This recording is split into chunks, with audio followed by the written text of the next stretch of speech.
Good morning student. मैं आपकी हिंदी अध्यापिका प्रीति शर्मा आज आपको हिंदी साहित्य का पाठ 5 चिड़िया का बच्चा पढ़ाने जा रही हूँ।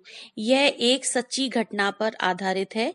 इसमें एक ऐसा इंसान जिसने बड़ी संघर्ष के साथ एक बहुत ही ऊंची मंजिल हासिल की थी, उसके अच्छे व्यवहार के कारण, उसके अच्छे विचारों के कारण वह एक अच्छा और कामयाब इंसान बना। उस इंसान की यह कहानी है जिसका नाम था इब्राहिम लिंकन। चलिए इस पाठ को अब हम पढ़ते हैं। बरसात का मौसम था और 4 व्यक्ति गांव की सड़क पर घुड़सवारी कर रहे थे। वे सभी वकील थे और पास के नगर में अदालत जा रहे थे। कुछ समय पहले ही बारिश हुई थी और गांव की कच्ची सड़क में सब तरफ कीचड़ पानी हो गया था। पेड़ों की पत्तियों से पानी की बूंदें टपक रही थीं और गीली हरी घास चमक रही थी। वे चारों वकील एक दूसरे के पीछे पीछे चल रहे थे। क्योंकि सड़क बहुत सकरी यानी पतली थी, आपस में हंसी मजाक करते हुए वे अपनी राह चले जा रहे थे।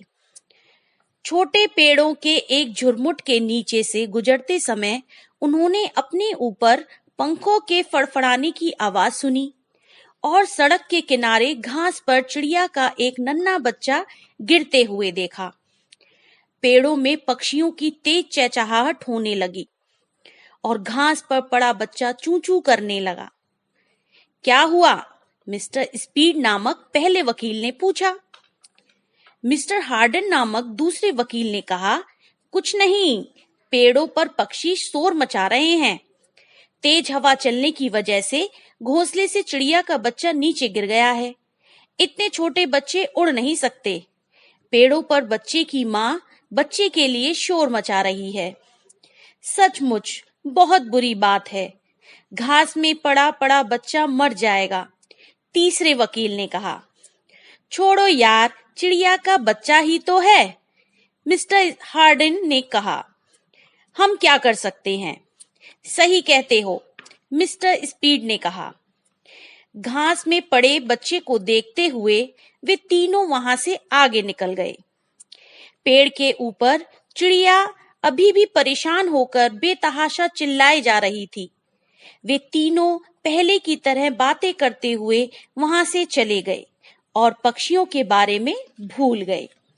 लेकिन चौथा वकील ठहर गया। वह अपने घोड़े से उतरा और उसने आहिस्ता से चिड़िया के बच्चे को अपनी गर्म हथेली में उठा लिया। बच्चा भयभीत नहीं हुआ और बहुत दबी आवाज में चहचहाता रहा।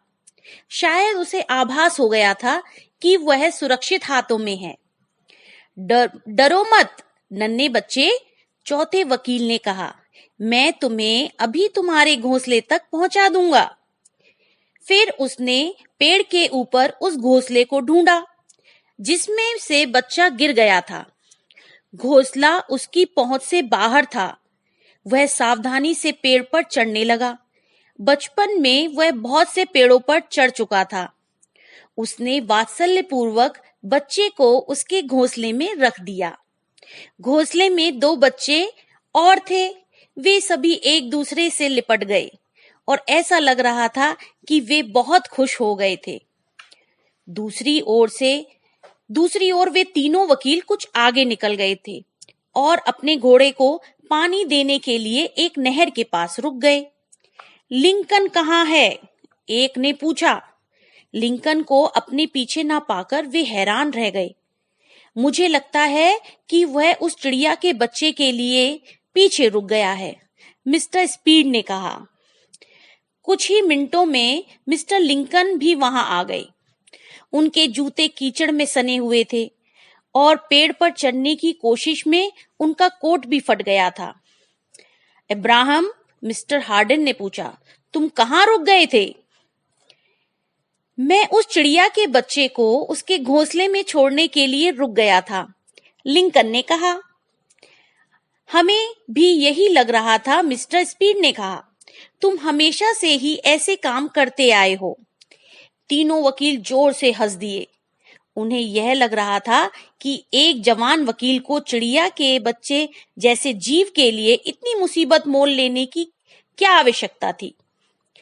दोस्तों, लिंकन ने कहा, अगर मैं उस चिड़िया के बच्चे को उसके घोंसले तक नहीं पहुंचाता तो मुझे सारी रात नींद नहीं आती।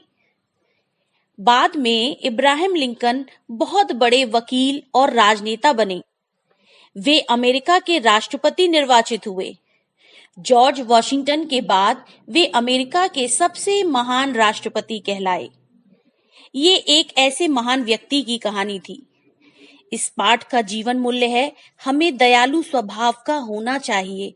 बच्चों, हमारे विचार भी इतने ही अच्छे होने चाहिए कि हम छोटे पशु पक्षियों की भी सेवा कर सके। बड़ों के साथ साथ पशु पक्षियों, माता पिता आदि का भी सम्मान कर सके। तो चलिए, ये पाठ हमारा यहीं समाप्त होता है। धन्यवाद।